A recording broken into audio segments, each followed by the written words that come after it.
for adding the adding movement assignment, I will first be using my head to lead with.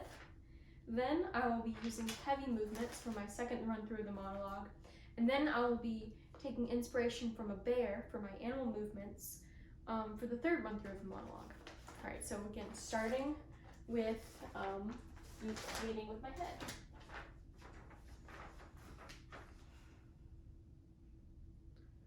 Wrong, sir, wrong. Under Section 37B of the contract signed by him, it states quite clearly that all offers shall become null and void. If, and you can read it for yourself in this photostatic copy, I, the undersigned, shall forfeit all rights, privileges, and licenses herein contained, etc., etc., Pax Mentis Insigniam Glory Cultum, etc., etc., Memo bis punitor dedicatum. It's all here, black and white, clear as crystal. You stole fizzy lifting drinks. You bumped into the ceiling, which now has to be washed and sterilized, so you get nothing. You lose. Good day, sir. Sir, I said good day. All right, so,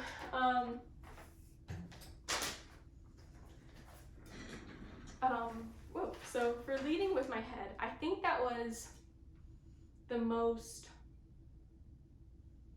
of the three choices, leading with the groin, leading with the heart, and leading with the head.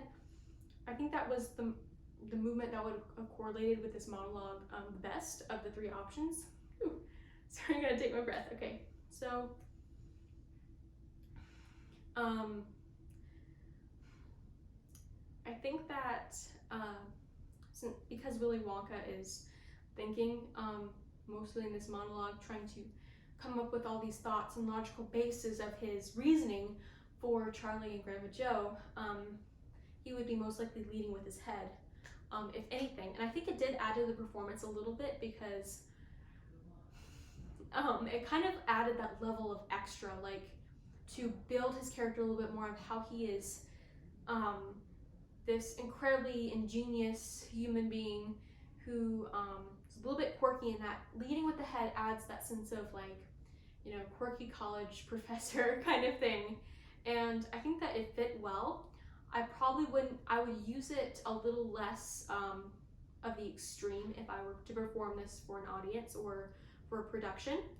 But I think that it does, having that on your mind, leading with the head, definitely does add an extra level of, you know, character building, kind of shaping out this character of Willy Wonka in this monologue. So I think it was very helpful. And then, yeah, so we're gonna get right into doing this monologue with heavy movements. All right. Wrong, sir, wrong. Under Section 37B of the contract signed by him, it states quite clearly that all offers shall become null and void. If, and you can read it for yourself in this photostatic copy, I, the undersigned, shall forfeit all rights, privileges, and licenses herein contained, etc., etc., Pax Mentis Insigniam Glory Cultum, etc., etc., Memo bis punitor dedicatum. It's all here, black and white, clear as crystal. You stole fizzy lifting drinks. You bumped into the ceiling, which now has to be washed and sterilized, so you get nothing. You lose. Good day, sir. Sir, I said good day. All right, so for this monologue, I think that surprisingly, I noticed when I was even saying the words, it was heavier and it was louder and it was lower pitch for some reason. I thought that was really interesting that my movements also correlate with the way I say things, or the pitch, and how harsh things come out, because I do believe that those go hand in hand when it comes to acting. But it felt like I felt like more of a man in that sense, because, you know, men are very strong. I'm personally not a very strong person, like physically, but just having that, like, strength and presence of strength about you was very interesting. I think it definitely did add to this.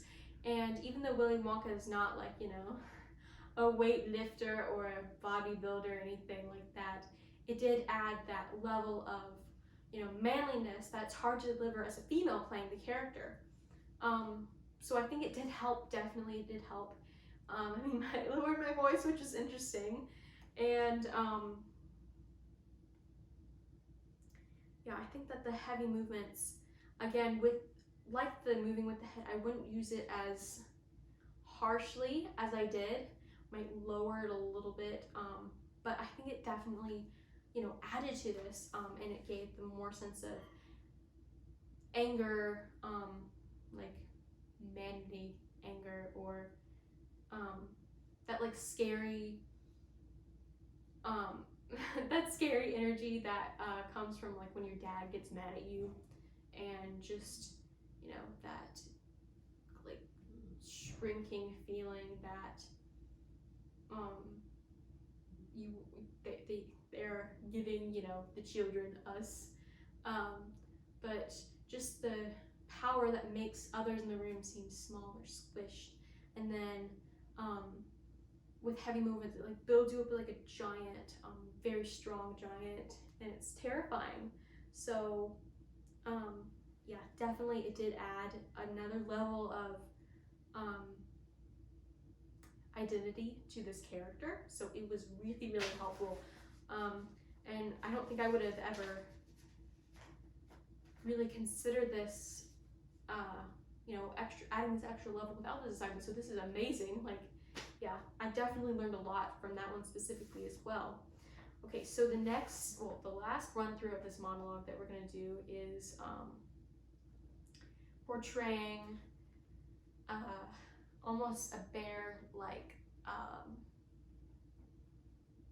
sense or vibe coming from this character. So I'm trying to reflect a bear, which will be fun. I think it might be very similar to using head movements, but we'll see. Ooh, my glasses are stuck in my hair.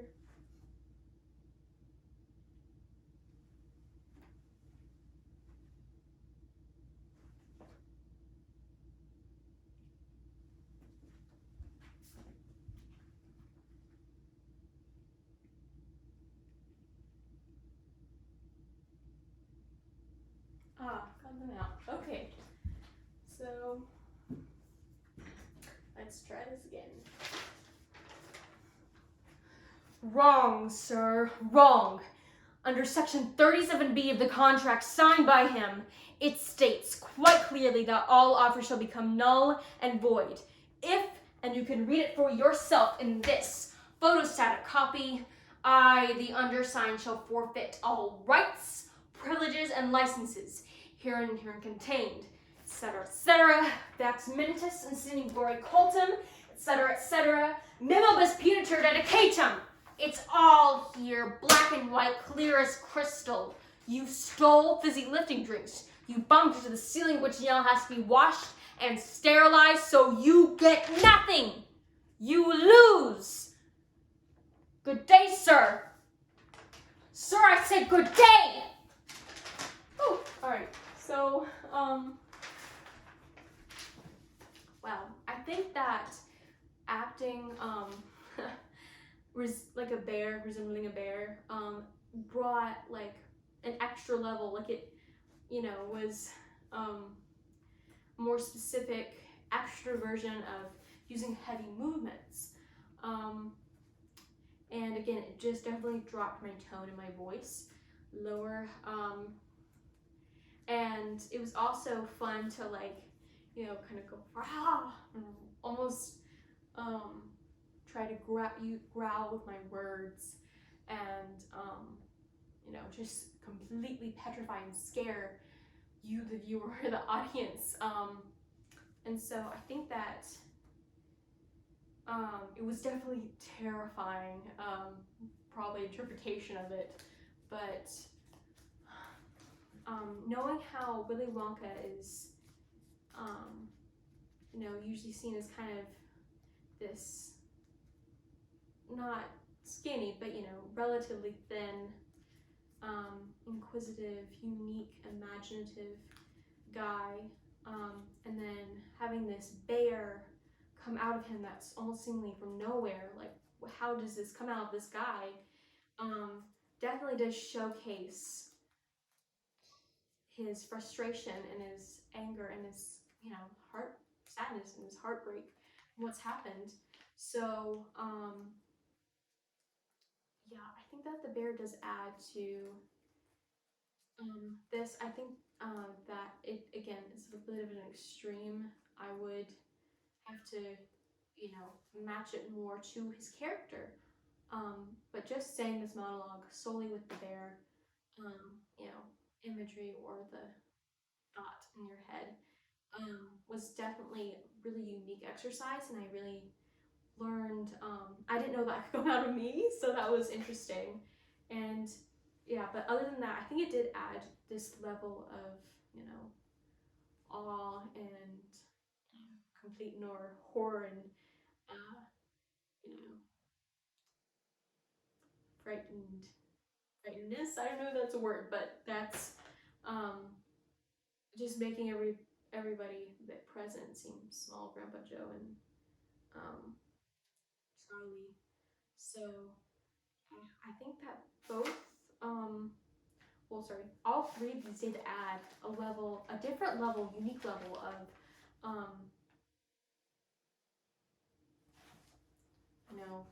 shaping of who this character is, and interpretations of this monologue to monologue itself, and just kind of shaping out what could be going on in Willy Wonka's head, and what he could be thinking of. So, and what could come out of him, because anything at this point could come out of him. But yeah, definitely a really interesting take on the monologue, and I think it was very beneficial to my learning as an actress and growing and developing in my acting skills. So yeah, overall it was a great assignment, and I really enjoyed it and learned a lot.